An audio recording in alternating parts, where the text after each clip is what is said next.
Well, it's been a rough week for Mitt Romney, but he's still campaigning hard. And to tell us all about this, we've got Danny Yadron joining us from Washington, D.C. There he is. Danny, it's been great to have you back on the show. What's Mitt Romney been doing to sort of seize the moment back and continue campaigning, aiming for the White House? Well, in the coming days, we're expected to see, more of Mitt Romney in front of the actually on the campaign trail, in front of crowds at rallies, giving speeches, shaking hands and the like. But what we've seen sort of so far this month, and it's something some of even his own donors have started to complain about, is that you've seen him in states like Utah, California. Yesterday he was in Dallas and raised $4.5 million there. Now, Danny, none of those are swing states, right? They're all pretty certain which way they will go. So he's raising money, but is that doing him any good at the polls?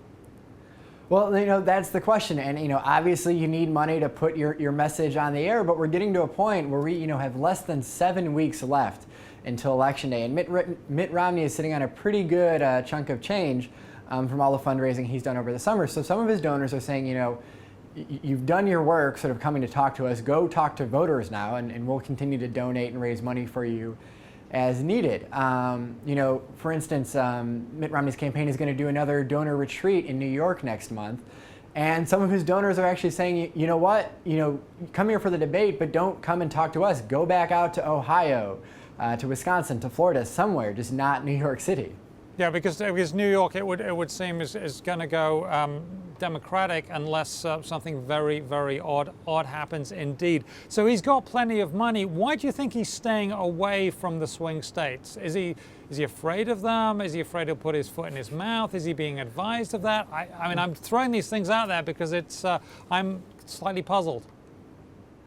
You know what? There's not a clear reason. Obviously, the Romney campaign thinks it needs to raise still more money that it will then spend on TV ads in the coming 7 weeks. And there is some evidence that, following some criticism, that he's going to spend more time on the trail. There's talk of a bus tour next week, of something like that. But as to why they've been doing what they've been doing this month, that's not something everyone's settled on. Part of it has been Romney has actually spent a lot of time alone preparing for the debates. These are events his campaign has really talked up as being important, and is one of the last chances to really change the narrative and change the dynamic of this race. It's something everyone tunes into.